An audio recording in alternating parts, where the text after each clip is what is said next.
12월 6일 금요일 아모스서 3장 1절로 8절 너희만 알았는데입니다. 왜 이스라엘에게 이런 심각한 심판이 있어야 하는지 아모스 선지자는 설명하시는 것이죠. 더불어 아모스 자신은 또한 누구인가를 설명하십니다. 하나님께 듣고 받은 것이 있기에 전할 수밖에 없다라고 자신의 상황을 말씀하십니다. 먼저 1절과 2절을 읽겠습니다.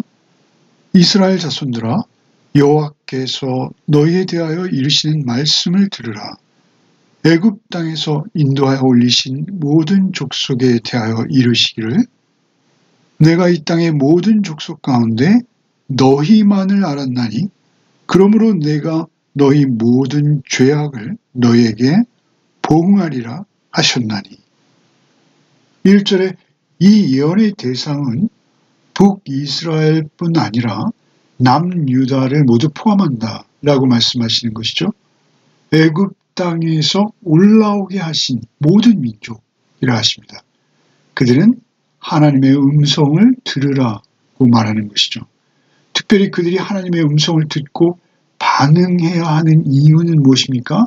그들과 하나님의 관계를 그들이 알고 있기 때문에 그렇다는 것입니다. 2절에 나와 너희라는 이 단어가 반복되는 구조로 되어 있습니다.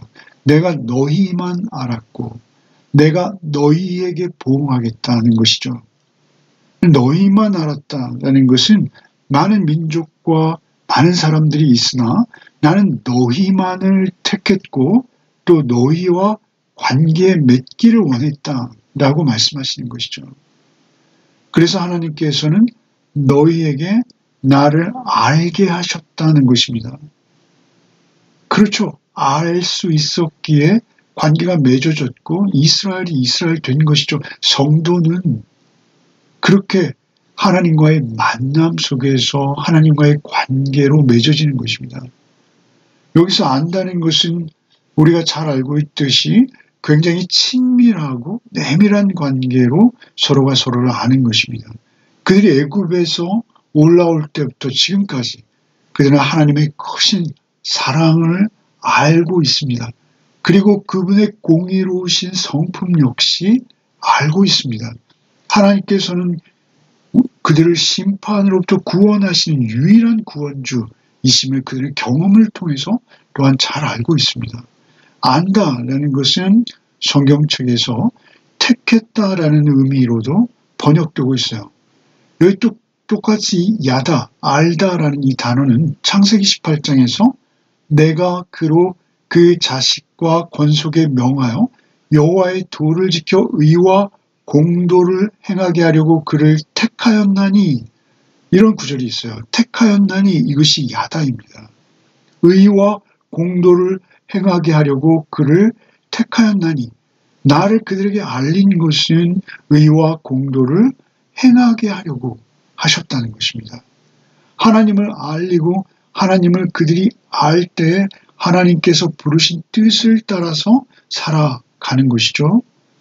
선택하신 이유는 의와 공도를 특징으로 하는 삶을 살게 하기 위해서 그들을 부르신 것입니다.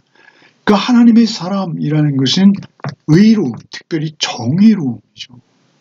아모스서에서는 계속 그 공의, 정의를 강조하세요. 하나님을 아는 자답게 하나님을 살아가기를 원해서 우리를 부르셨다라는 것이죠. 그렇게 그들만을 알았으나 그들은 하나님을 알면서도 오히려 죄악만을 행하며 살았다라고 하시는 것이죠. 하나님께서 그들과 맺으신 일과 관계 맺으신 일과 그 관계를 돌아보게 하시는 것입니다. 어떻게 반응하는 삶을 살아야 하는지 사실은 우리에게도 묻고 계시는 것이죠. 그렇게 하나님께서 원하시는 응답을 하지 못한다면 하나님께서 우리에게 보응하신다는 것입니다. 3절로 6절을 읽겠습니다.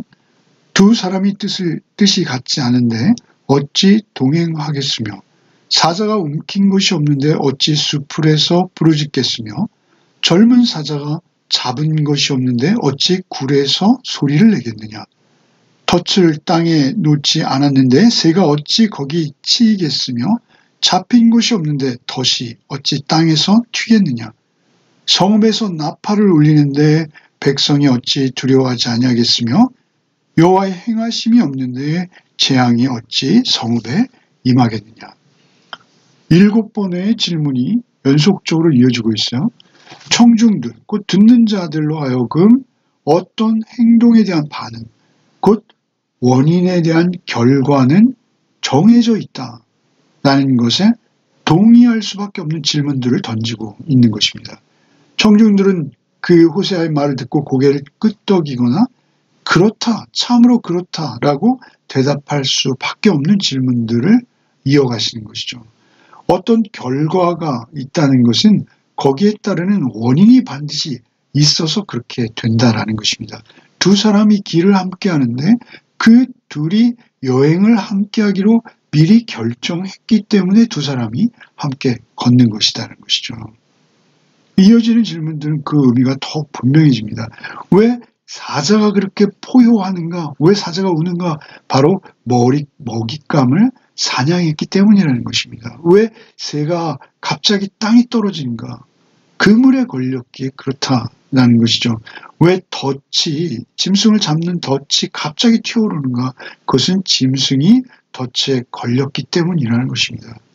결과가 먼저 제시되고 그 원인을 설명하는데 이제 그것이 순서가 바뀌어서 원인을 먼저 설명하고 또 당연히 결과가 뒤따라오는 것이죠. 어느 성읍에서 경고의 나팔이 울려 퍼질 때 사람들이 두려워할 수밖에 없다는 것이죠. 왜 그렇습니까? 나팔은 전쟁을 알리는 신호이기에 그렇습니다. 재앙이 어떤 성읍에 있다라면 그 재앙은 주님께서 허락하셨기에 있는 것이다 라는 것이죠.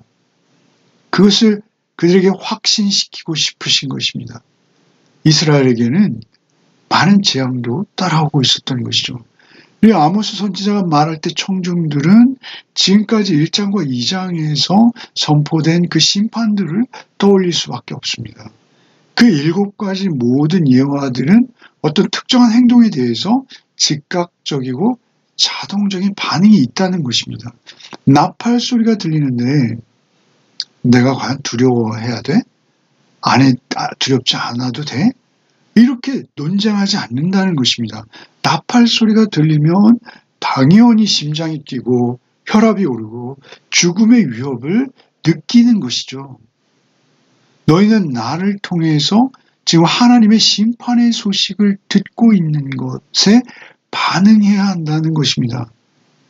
지금 그들에게 필요한 것은 심판이 다가오는 이 시점에서 그 원인, 어떤 결과가 있으면 원인이 있죠. 그 원인을 찾아야 된다는 것입니다. 그들이 온갖 불의에 빠져 있음으로 인해서 그들을 심판하시기 위해서 찾아오시는 하나님을 그들은 의식해야 되는 것이죠. 하나님께서는 먼저 은혜로 그들을 찾아주셨어요. 의와 공도를 행하는 자로 살게 하시기 위해서 그들을 택하셨다는 것이죠. 그것을 잊지 않고 기억하라는 것입니다. 그것을 깨달으라는 것입니다. 7절로 8절을 읽겠습니다. 여호와께서는 자기의 비밀을 그 종 선지자들에게 보이지 아니하시고는 결코 행하심이 없으시리라. 사자가 부르짖은즉 누가 두려워하지 아니하겠느냐? 주 여호와께서 말씀하신즉 누가 예언하지 아니하겠느냐? 그래도 언제나 누구에게나 소망이 있습니다. 그 소망이 있는 것은 하나님께서 반드시 이 모든 사실을 선지자를 통해서 미리 보이시지 않고는 절대 행하지 않으신다라고 말씀하시는 것이죠. 그래서 그들에게 소망이 있는 거예요. 호세 선지자가 지금 그들 앞에서 예언하고 계시기 때문에 그렇습니다. 우리는 분명히 선지자, 우리에게는 기록된 성경의 말씀이 있죠. 그 말씀에 귀를 기울이는 것, 이것이 우리에게 중요한 것입니다. 주께서는 말씀을 통해서 우리를 찾아오셨습니다. 그렇게 그 말씀을 통해서 우리는 은혜를 받고 또 그 은혜를 누리고 있다는 것이죠. 그 은혜의 주님과 동행하는 삶을 우리가 잊어버려서는 안 된다는 것입니다. 하나님께서 우리에게 자신을 알리시고 또 아는 만큼, 은혜를 받은 만큼 그의 삶을 하나님의 성품을 따라서 살아가라고 하시는 것입니다. 8절에 다시 사자를 소환하시죠. 사자가 부르짖는다. 주를 두려워하지 않을 수 있느냐? 청중들은 대답할 수밖에 없습니다. 누구나 다 두려워할 것이죠. 호세아는 이어서 말씀하시죠. 주 여호와께서 말씀하셔서 그 음성을 누군가 들었다면 그가 예언하지 않을 수 있겠느냐? 역시 청중은 대답할 수밖에 없습니다. 누구나 다 예언할 것이죠.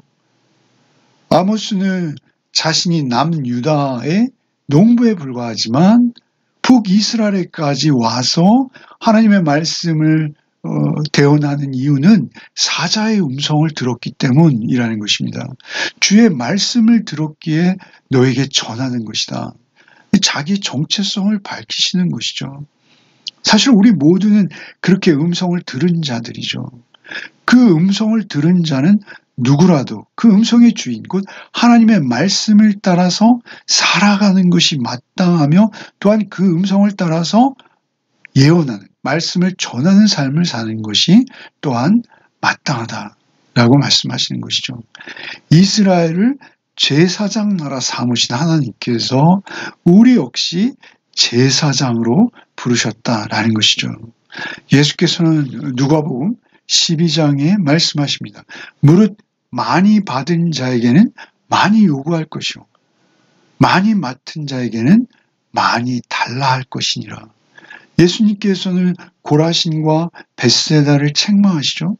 많은 은혜와 기적을 이사를 베푸셨지만 그들이 끝까지 예수님을 거절함으로 소돔보다 더 혹독한 심판이 그들에게 있을 것이다. 그런 선언을 받고 마른 것이죠. 우리가 예수님을 알고도 예수님이 누구신지, 예수께서 내게 행하신 것이 어떤 은혜인지를 경험하고도 우리가 하나님의 형상을 회복한 의와 공도를 행하며 사랑의 섬김의 삶을 살지 못한다면 우리는 하나님의 의도를 벗어난 자들이 되는 것입니다. 무엇보다도 우리가 먼저 알아야 될 것은 십자가의 사랑을 받은 것이죠. 그 구원의 은혜를 아는 자들입니다. 오직 오늘도 주의 은혜로 구원 얻은 자답게 하루를 살아내는 복이 우리에게 있기를 바랍니다. 기도하시겠습니다. 오늘날 우리의 교회, 또 오늘날 우리 성도라 일컬어지는 내가, 나의 삶이 과연 은혜 받은 자다운지 우리는 돌아봅니다. 오늘 말씀을 통해서 우리를 또한 돌아보게 하시는 이 은혜 또한 감사합니다. 주님, 오직 우리가 은혜 받은 자답게 우리의 삶의 자리를 각자 지켜나갈 수 있도록 도와주시옵소서. 우리의 말하는 것이나 행하는 것이나 우리의 미세한 생각 하나하나까지도 오직 주의 정의, 공의와 주의 사랑을 쫓는 우리의 삶이 되게 하여 주옵소서. 예수 그리스도의 이름 받들어 간절히 기도하옵나이다. 아멘.